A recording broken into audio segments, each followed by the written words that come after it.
नमस्कार। प्रारब्ध के सभी दर्शकों को दीपावली की बहुत बहुत शुभकामनाएं।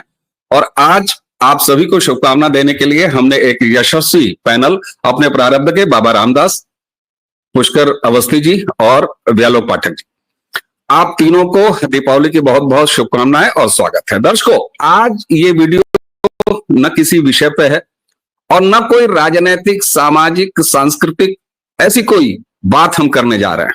हम बात वही करने जा रहे हैं जिसका आज दिन है, दीपावली। दीपावली का त्योहार अब एक विशेष जगह ले चुका है। और अगर बात करें किसी यादगार अवसर का, तो 500 साल के दर्द के बाद मर्यादा पुरुषोत्तम भगवान राम, श्री राम लला विराजमान अयोध्या के अपने मंदिर में, भव्य मंदिर में विराज कर ये दीपावली मनाए हैं। एक ये परंपरा भी हो चुकी है कि उत्तर प्रदेश में अयोध्या की दीपावली, ये एक अलग और सच मायने में जो ऐतिहासिक और सांस्कृतिक मतलब है इस पर्व का, उसको सजीव रूप में उतारने की एक परंपरा उत्तर प्रदेश में शुरू हो गई है। लेकिन इसी के साथ राजनीति तो राजनीति है ना साहब। आज सरकार है, हम आशा कर सकते हैं कि सरकारें कायम रहेंगी, लेकिन उसी के साथ यह भी है कि सरकारों की उम्र 5 साल होती है।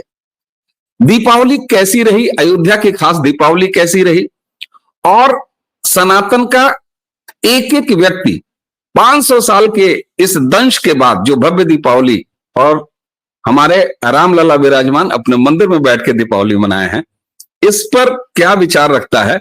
और 5 साल की मियाद वाली सरकारें जब कभी कंटिन्यू नहीं कर पाएंगी खुद को, तो क्या अयोध्या की दीपावली वैसे ही रहेगी? बस यही है विषय। बाबा रामदास जी।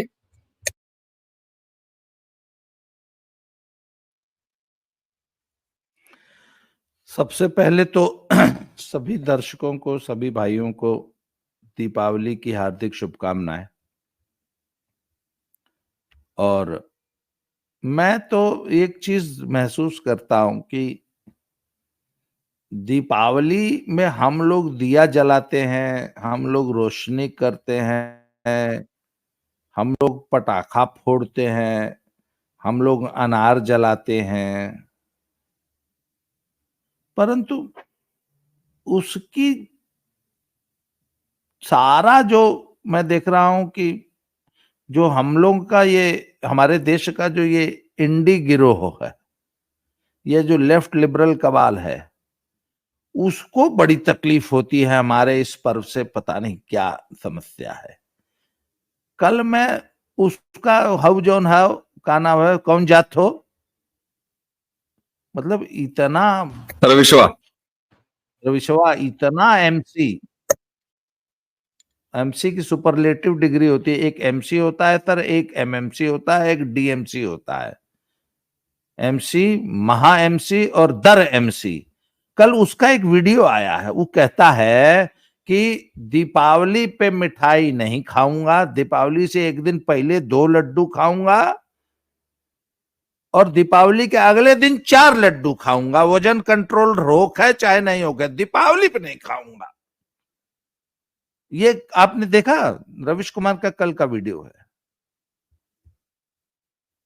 इसकी मैंने उस पर कमेंट किया है, मैंने, तुम्हारी औकात है कि तुम यही बात सेवई के लिए लिख दो कि मैं ईद पे सेवई नहीं खाऊंगा, ईद से पहले दिन दलिया बना खा लूंगा, उसके अगले दिन खीर खा लूंगा, पर ईद पे सेवई नहीं खाऊंगा।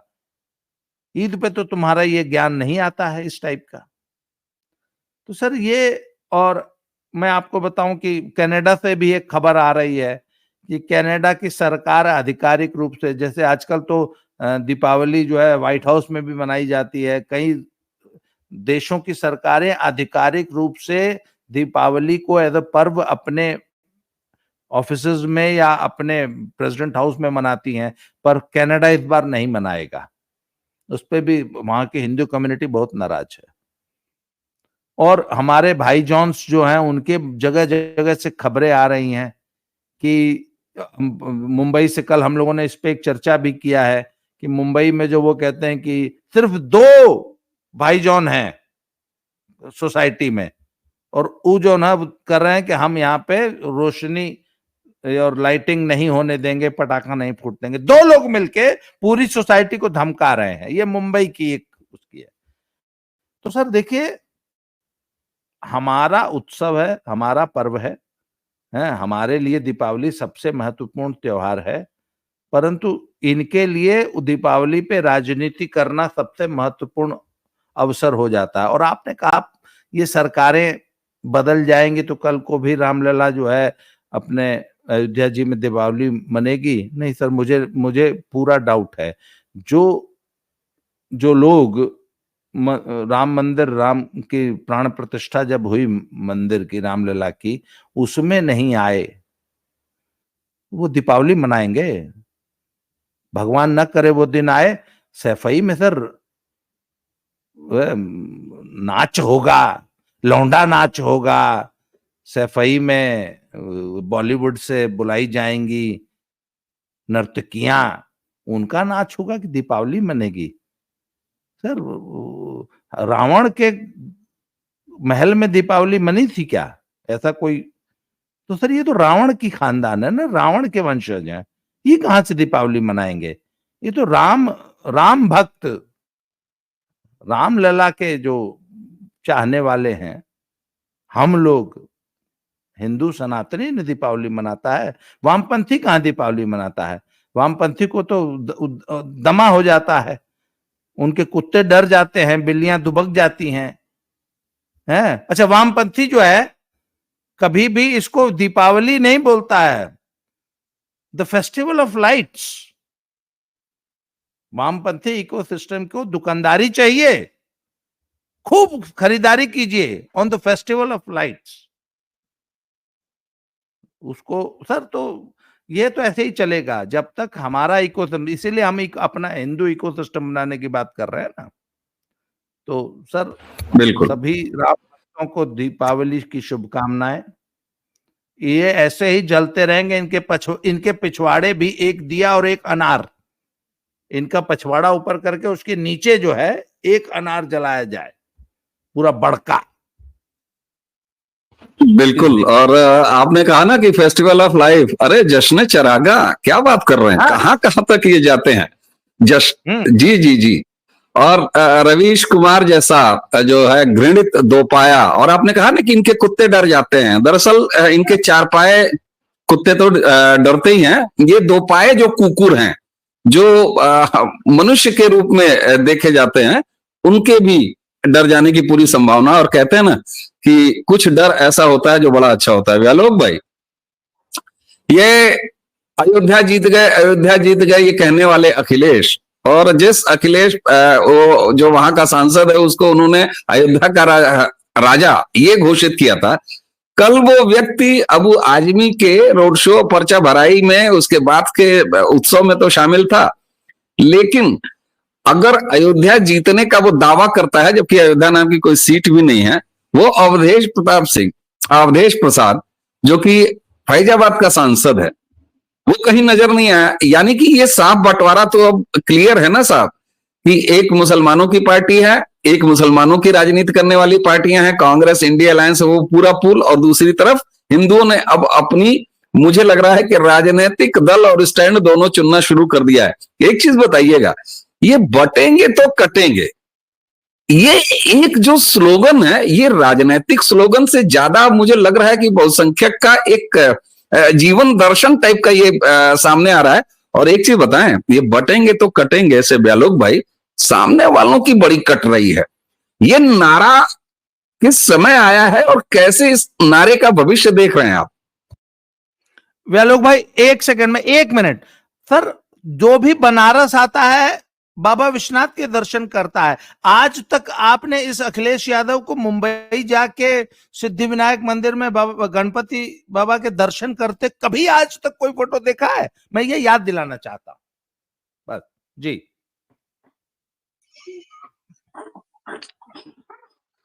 सभी प्रारब्ध के दर्शकों को पहले तो दीपावली की शुभकामनाएं। और इतने सारे आपने और दद्दा ने जो बात कही, उसके बाद इतने सारे आपने उसमें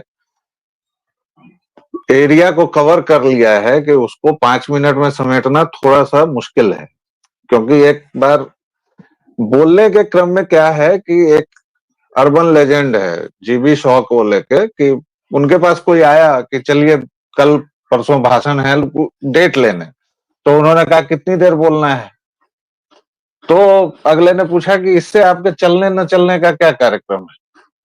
तो जीबी शॉ सेड कि भाई देखो, अगर 50-60 मिनट बोलना है तो अभी चलो चल देता हूं, अगर 30 मिनट बोलना है तो कम से कम एक सप्ताह बाद आओ, और अगर 5 मिनट केवल बोलना है तो 1 महीने बाद आओ, क्योंकि 5 मिनट में मुझे बहुत कुछ समेटना होगा। खैर, वो अर्बन लेजेंड है। दो चीजें मुझे बड़ी सोचनीय लगती हैं इस दीपावली के मौके पर। पहला, जो हिंदू त्योहारों से उसकी धार्मिकता छीन ली जा रही है। ये जो जश्न चरागा से जश्न आभा तक पहुंचे हैं लोग, और हर एक प्रचार से जो हिंदू प्रतीकों को गायब किया गया है, उसको कभी नारीवाद के नाम पर, कभी पुरुषों को प्रगतिशील दिखाकर, तो हमारा सब कुछ तो एक तरह से छीना ही जा रहा है। या फिर आप कभी ऐड पर देखें तो गणपति को बुला लेता है वो जो मुसलमान नाई है, जिसका बहुत सारा स्टूडियो है, जावेद हबीब, और आपको हर एक बार उनकी आंख में उंगली करनी होती है कि खबरदार ये मत करो। आप बहुसंख्यक हैं और आपके देश में ये आपके हर एक त्योहार पर हो रहा है। कमाल का देश बनाया है ना हमने। और किसी धर्म, खैर धर्म तो खैर कोई है ही नहीं, और किसी अन्य पॉलिटिकल थॉट के बारे में ऐसा नहीं होता है। यहां तक कि मार्क्सवाद के बारे में भी आप नहीं बोल सकते हैं, आप रामास्वामी के बारे में नहीं बोल सकते हैं, आप फुले के बारे में सब कुछ सच सच नहीं बोल सकते हैं जो उसने लिखा है, लेकिन आप हिंदुत्व के बारे में, उसके प्रतीकों के बारे में सब कुछ बोल सकते हैं। क्यों? क्योंकि अति पढ़े लिखे होने की वजह से हमने अपने प्रतीकों को धारण करना बंद कर दिया। कई बार लोग पूछते हैं कि आप यार शो पर भी हमेशा टीका लगाए रहते हैं, ये अतिरिक्त प्रदर्शन क्यों करते हैं? इसलिए करते हैं क्योंकि कई लोग भूल गए हैं, तो करना पड़ेगा भाई। हमारे प्रधानमंत्री त्रिपुंड लगा के घूमते हैं, क्यों घूमते हैं? हिंदुत्व के प्रतीकों को जब तक धारण नहीं करेंगे, जब तक उसको गौरवान्वित होकर फ्लॉन्ट नहीं करेंगे, बेब्स, जेनजी के लिए बेब्स, फ्लॉन्ट इट। आखिर एक इतर बात है, लेकिन लॉरेंस के हाथ पर जो जय श्री राम गुदा हुआ है, वह आकर्षण का केंद्र बन रहा है कि नहीं? और मुझे लगता है कि जेनजी की युवतियों में तो खासा उसका आकर्षण हो रहा होगा। इस पर बात करनी चाहिए किसी से। कहने का मतलब ये है, ये पूरे प्रतीक हैं, और आपके हर एक त्योहार में धार्मिकता उतनी ही है। इसको जबरन सांस्कृतिक या कुछ भी बनाने की कोशिश न करें, क्योंकि वो रास्ता ही वहां तक ले जाता है कि दुर्गा पूजा बंगाल की है, नवरात्रि अलग है, नवरात्रि दुर्गा पूजा एक नहीं है, और बंगाल की दुर्गा पूजा में कुछ भी हिंसक नहीं है। फिर दुर्गा माता को शस्त्रहीना करने की साजिशें, इसी में ओणम से वामन की कथा हटाकर उसको पूरी तरह सांस्कृतिक बनाया जा रहा है। सो कॉल्ड सांस्कृतिक, जब भी मैं कहूं सांस्कृतिक तो समझिए मैं घेरे की बात कर रहा हूं। और ये सोचनीय बातें हैं, खासतौर से युवा पीढ़ी के लिए। आप ही के साथ ऐसा क्यों हो रहा है? हमारे तो हर एक पर्व में, अभी छठ आ रही है जिसमें आप रोज देखते होंगे प्लेटफॉर्म के दृश्य, हम बिहारियों को गाली देने का एक और सुअवसर। लेकिन उसके पीछे जब ये कहा जाता है कि लोक पर्व है और पहला ऐसा पर्व जिसमें पुरोहित की जरूरत नहीं है, तो किस पर्व में पुरोहित की जरूरत है हमारे, और किस पर्व में नहीं है? लक्ष्मी पूजा हम और आप करेंगे, आज खुद कर लेंगे, बहुत बढ़िया, वरना पुरोहित को भी बुलाते हैं, और बुलाना होगा सर। छठ की असली कथा कहां से निकली है? देवसेना कौन थी जानते हैं? पौराणिकता और धार्मिकता से लबरेज वो कथा है। प्रॉब्लम यह है सर कि आप और हम कुछ नहीं जानते हैं। होली में धार्मिक क्या नहीं है? क्या नरसिंह हमारे 10 अवतारों में नहीं है? क्यों होलिका की राख से हम लोग क्यों विभूति की तरह उसको क्यों ग्रहण करते हैं?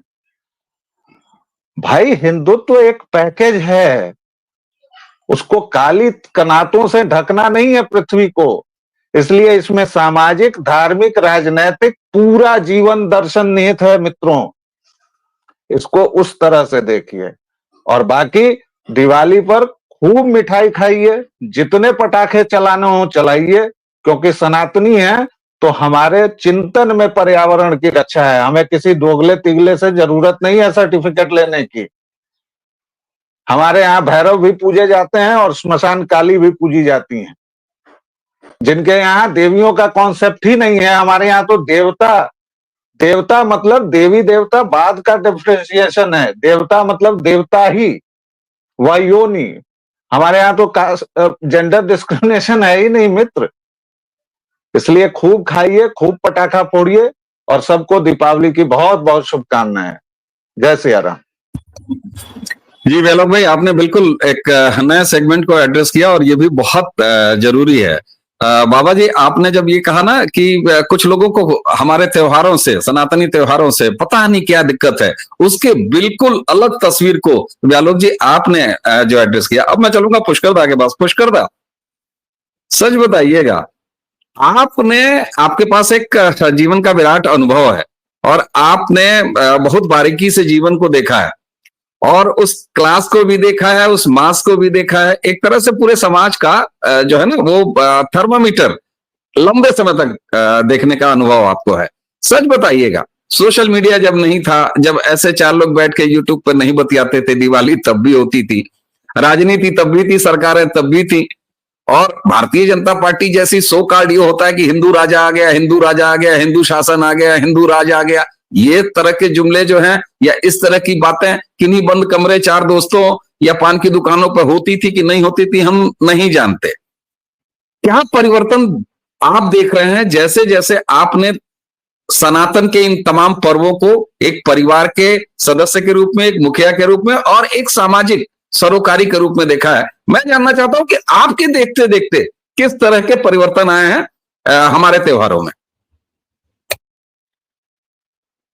अवनीश, बाबा रामदास जी, वेलोक और साथ में सभी प्रारंभ के दर्शकों को जो है दीपावली की बहुत बहुत शुभकामनाएं, और उम्मीद करता हूं कि जो है आपके लिए आगामी वर्ष जो है अगली दिवाली तक और सुखद रहेगा।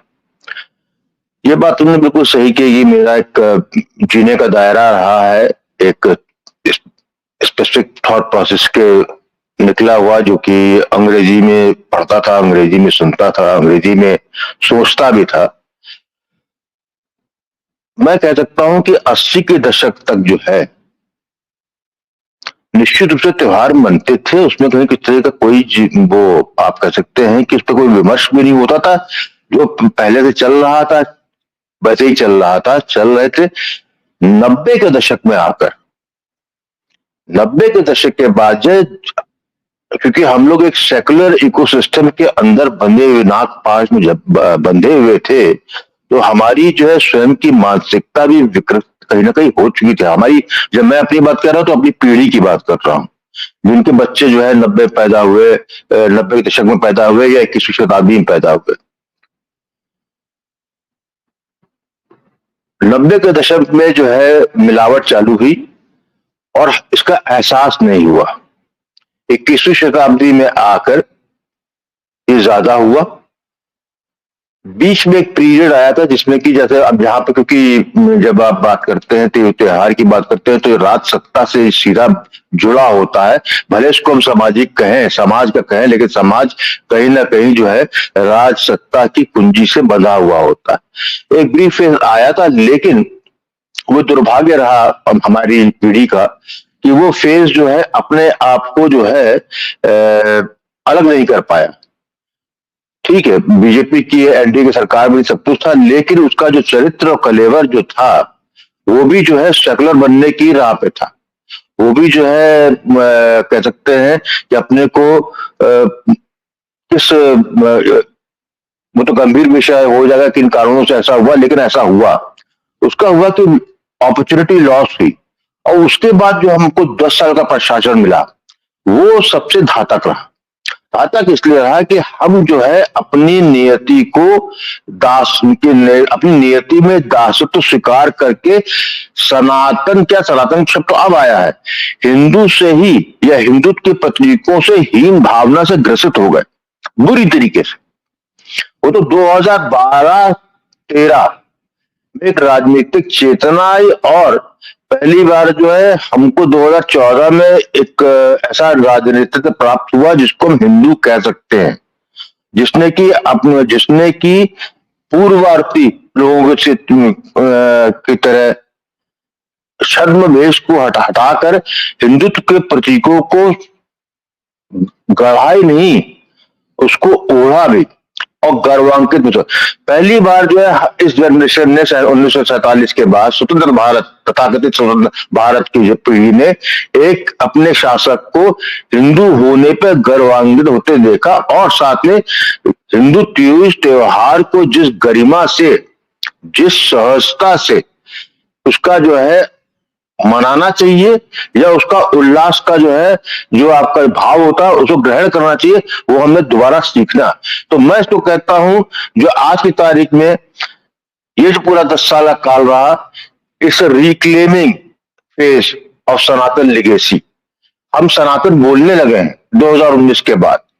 2019 तक हम में जो है सनातनी कहना भी जो है हमको अटपटा लगता था। आज जो है मेरे मुंह से हिंदू या हिंदुत्व शब्द नहीं निकलता, सनातन या सनातनी निकलता है। आज मैं अपने को हिंदू नहीं कहता, मैं अपने को सनातनी कहता हूं। ये बड़ा परिवर्तन है। इसी उसमें परिदृश्य में जब आप दीपावली पर अयोध्या, जहां का मूल प्रश्न था, आप दीपोत्सव देखते हैं, ये 2017 के बाद हुआ इस उत्तर प्रदेश में, जब यहाँ के जब मुख्यमंत्री जो है आपके बाबा योगीनाथ जी बन गए, उन्होंने इसको रिवा किया और वो आज जो है एक कल्चरल संस्कृति, जिसको कि मार्केटिंग है पूरी आज की जो है मटेरियलिस्टिक दुनिया, उसको कुछ सहज में लेकर, लेकिन शुरू में इसको मार्केटिंग गिमिक लग रहा था, गिनीज बुक रिकॉर्ड में इतने दिए जल गए। आज क्या है, आज का भाव ये है कि आज वहां पर सनातन परंपराओं, सनातन उल्लास की होली दीपावली के दिन मनाई जा रही है। आप जो है ये बाबा रामदास जी ने कहा कि दूसरी सरकार आ जाएगी तो बंद हो जाएगा। मैं समझता हूं कि एक तो ऐसा होना नहीं है, राज प्रश्रय बंद हो जाए, लेकिन सनातन की जो चेतना जनता में आ चुकी है। आप देखिएगा छोटी दीपावली में इस दीपावोत्सव को देखने के लिए अयोध्या से बाहर के लोग आएंगे। इट विल बिकम, ये है, हो जाता है। तो हम जो है कहां पे पहुंच गए जी। इसलिए जो है मैं तो समझता हूं कि भाई कि यह है, और साथ में मैं अपनी अंतिम समय में 30 सेकंड लूंगा।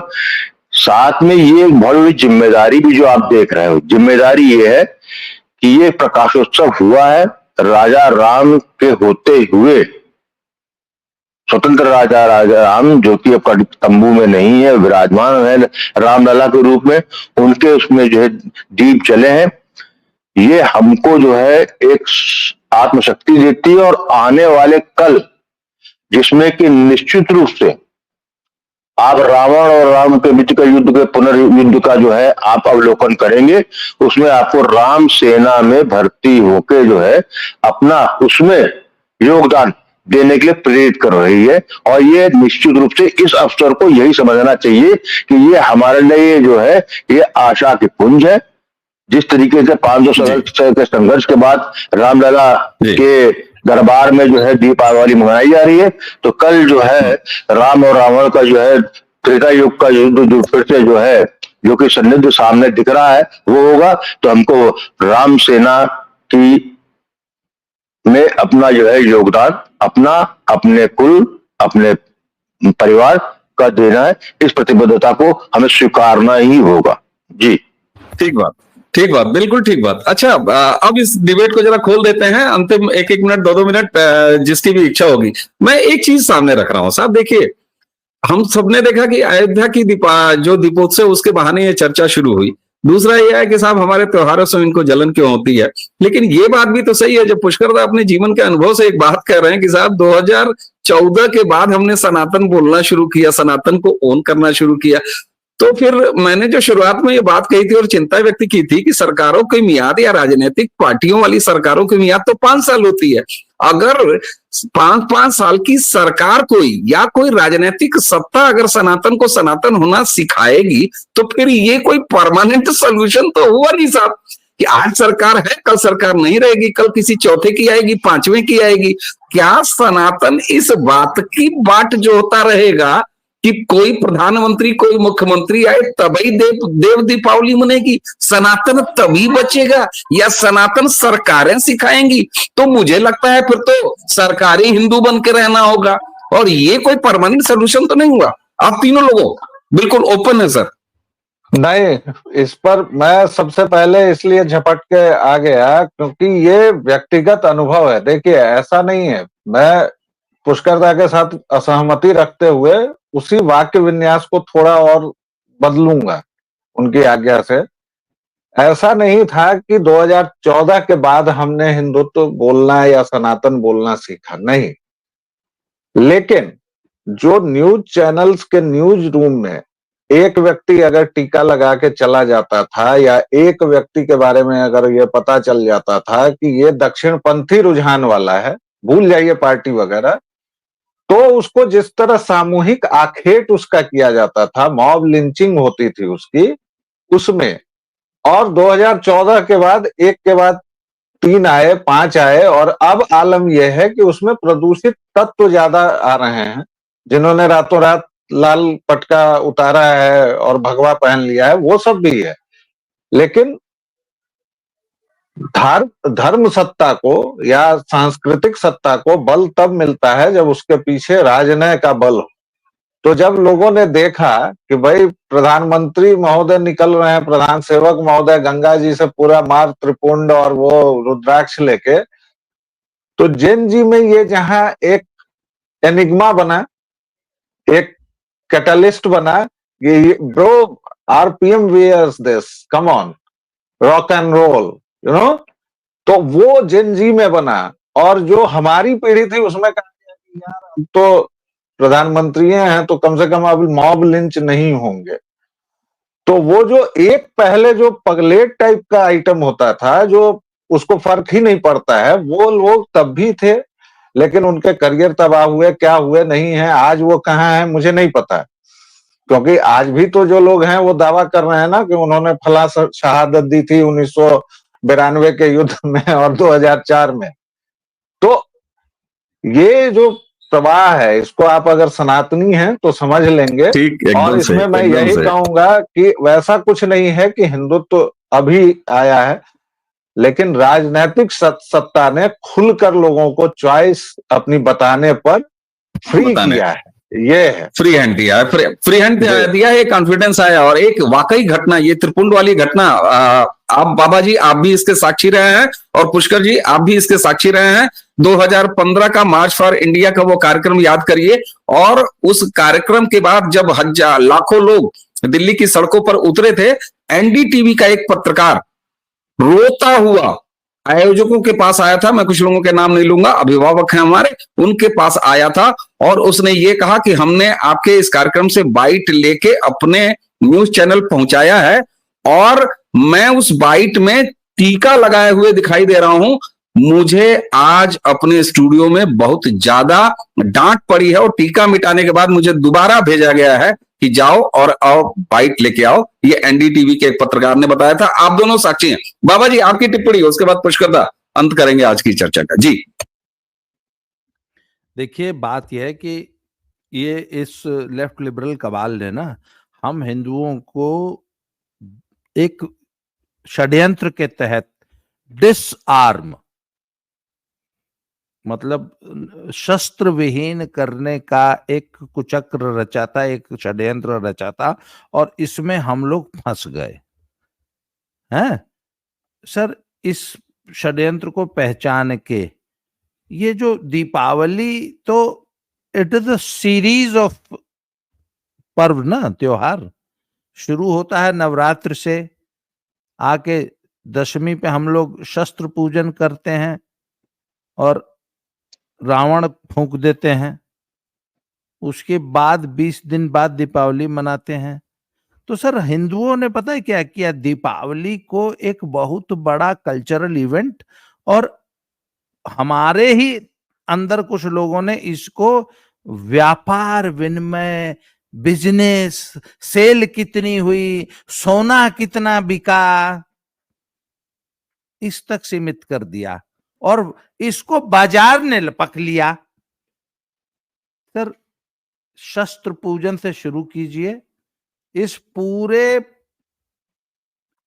एक महीने को इसका जो मेन त्योहार बनाइए शस्त्र पूजन। सर शस्त्र पूजन हमारा मेन वो होता था, और उसके बाद जो धनतेरस को जो सोना और यही सब खरीद रहे हैं ना, उस दिन सर भूखे मर जाएंगे अगर पर घर में जो है एग्रीकल्चरल इम्प्लीमेंट्स नहीं रहेंगे। उस दिन अपनी कुल्हाड़ी तेज कीजिए, एक कोई नया धान गेहूं काटने वाला 5 7 10 ठो जो है हौका कहते हैं, हमारे यहाँ हंसुआ बोलते हैं, दरातरी बोलते हैं, और कुल्हाड़ियां, हाँ ऐसे ऐसे सर कृषि प्रधान देश है, और आपके पास कितने एग्रीकल्चरल इम्प्लीमेंट हैं घर में? 5 7 तो 10 ठो लंबा लंबा रखिए, जिसमें 6 फुट के डंडे के आगे एक अच्छी कुल्हाड़ी सर झाड़ झंखाड़ हो जाता है। दीपावली पे सफाई कैसे करेंगे? तो सर ये थोड़ा सा इसको सिर्फ व्यापार विनिमय, मिठाई खाना, पटाखा फोड़ लेना, पटाखा नहीं सर, कुछ और बड़ा बड़ा जो है फोड़ने लायक क्षमता विकसित करिए, फोड़िए मत, सुतली बम से काम नहीं चलेगा।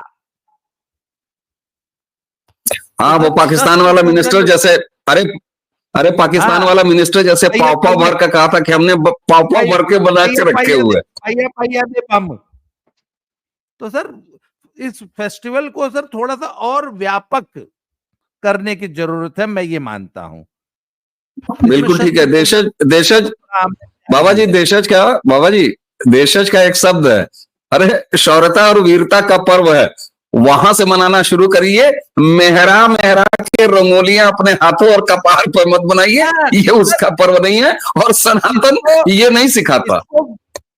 इसको व्यापारियों ने हाईजैक कर लिया है दीपावली को। मेरा ठीक है, थोड़ा वो भी कमाल है।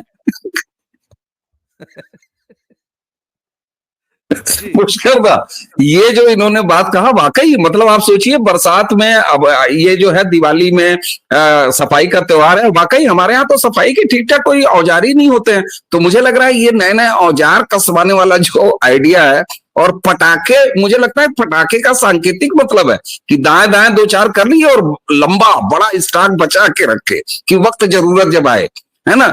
अब देखिए आप 10 फीट की लाठी, पुराने जमाने में हम लोग बाजार से खरीद के नहीं लाते थे पटाखा, खुदे बांध लिया करते थे। सही बात है। पर एक चीज और देखिए ना, सांप गोजर बिच्छू ये सब जो निकलता रहता है, अगर मान लीजिए 10 फीट की बढ़िया लाठी हो, उसके आगे जो खूब नुकीला लोहा कायदे का लगा हुआ हो, तो सांप गोजर बिच्छू जो है, जैसे वो फोक से व्यालोक जी वाला जेंजी जो है ना, वो फोक से ऐसे ऐसे डुबो डुबो के चुबो चुबो के जो खाता है, उसी स्टाइल में जो है आराम आराम से किया जा सकता है। पुष्कर दा, जीवन के अनुभव से जरा ये इस एंगल से जरा समापन आज की इस चर्चा का। देखिए, ये तो जो बात कही गई है, तो मैंने आपको पहले ही कहा था कि ये दिवाली का जो त्योहार ये जो हो रही है, और जिस तरीके से उत्साह, एक नव उत्साह का संचय देखने को मिला, जिस तरह देखा जा रहा है, जिस पर हम लोग बात भी कर रहे हैं, तो मैंने कहा ये बेसिकली आपके इंस्पिरेशन है त्रेता युग का, क्योंकि ये उसी की सफा, उसी की तैयारी है। अब ये बाबा रामदास जी ने कहा कि शस्त्र पूजन से जो है इसका आरंभ माना जाए, और दीपावली में जो है इसका जो है जो कुछ चलता है उसको हमें संकेतों को, तो इन संकेतों को हमको गढ़ना मरना नहीं, इन संकेतों पे खुल के बात करनी है, और हमको इसी की तैयारी करनी है। हमारे पास दूसरा कोई विकल्प नहीं है। ये तो हमको बार बार हमारे तीज त्योहार देवी देवता बताते आए हैं, वो तो हम ही लोग जो है, जो एक कुचक्र चला वामपंथियों ने या स्वयं तथाकथित धर्म निरपेक्ष वालों ने कांग्रेसी इकोसिस्टम ने, जो कि बाजारीकरण बने थे, उन्होंने 70-80 साल के अंदर जो है हमको इस तरह की स्थिति पहुंचा दिया। यहाँ मैं वैलोक जी को थोड़ा करेक्ट करूंगा कि मैं जब बात कर रहा था कि 2014 में हिंदू वाली बात, तो यदि 2014 से पहले हिंदू पे यदि बात करने वाला ना होते तो नरेंद्र मोदी कभी प्रधानमंत्री भारत के बन ही नहीं सकते थे। मैं उस जनमानस की बात कर रहा हूं जो बात नहीं करता, जो आपके लिए वैल्यू एडिशन करके लाया है, जो हीन भावना से बुरी तरह ग्रसित था, उसमें परिवर्तन आया। जहां तक स्वयं की बात करता हूं, निश्चित रूप से मैं 2019 से पहले मैं सनातन बातें नहीं करता था, मैं हिंदुत्व की बात करता था, लेकिन ये परिवर्तन मैं अपने एक हिंदुत्व कहने वाले में आया कि 2019 के बाद जो है मैंने इन दोनों ही शब्दों का त्याग करके जो है सनातन और सनातनी इस पे मैं आ गया हूं। तो मैं यहाँ अंत में यही कहूंगा कि सनातन का अंतिम उद्देश्य भी यही है, सफाई।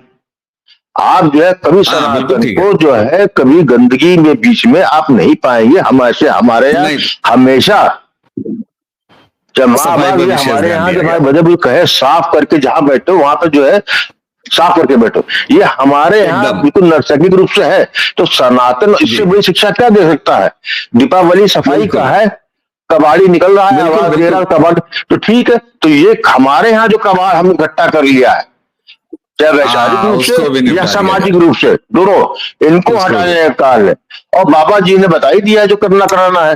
तो और ये आप इससे यदि विमुख रहेंगे या इस पे बात नहीं करेंगे तो ये संभव नहीं कि आपके ना बात करने से ऐसा नहीं होगा, ये तो होने ही वाला है। इसीलिए जो है हमारी पीढ़ी और आगामी पीढ़ी को इसके लिए हमको जो है पूरी तरीके से उनको तैयार करने के साथ उनको आगे भी बढ़ाना है। जी ठीक बात है, एकदम ठीक बात है, एकदम ठीक बात है। और कुल मिला के आप देखिए ना, 2014 से प्रधानमंत्री जी की प्रायोरिटी में भी सफाई स्वच्छता अभियान है। यानी कुल मिला के आज कितनी पवित्र पवित्र बातें हुई हैं।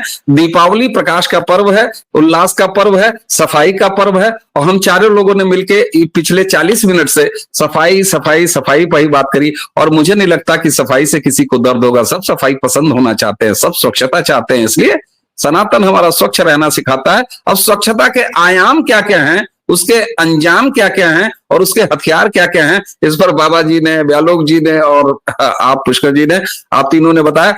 दर्शकों, स्वच्छता अभियान इसी तरीके से जारी रहना चाहिए और इसके बारे में लगातार सोचते रहना चाहिए। और बाकी सारी चीजें दीपावली पर छोड़ दीजिए, मनाइए और लगातार मनाइए, और मिठाई तो 2-2 4-4 और खाइए। आप सभी को दीपावली की बहुत बहुत शुभकामनाएं। दर्शकों, हम चारों की तरफ से आप सभी के जीवन में प्रकाश बना रहे, उल्लास बना रहे, इसी कामना के साथ आज्ञा लेते हैं। नमस्कार। जय जय श्री राम। जय जय श्री राम। जय श्री राम।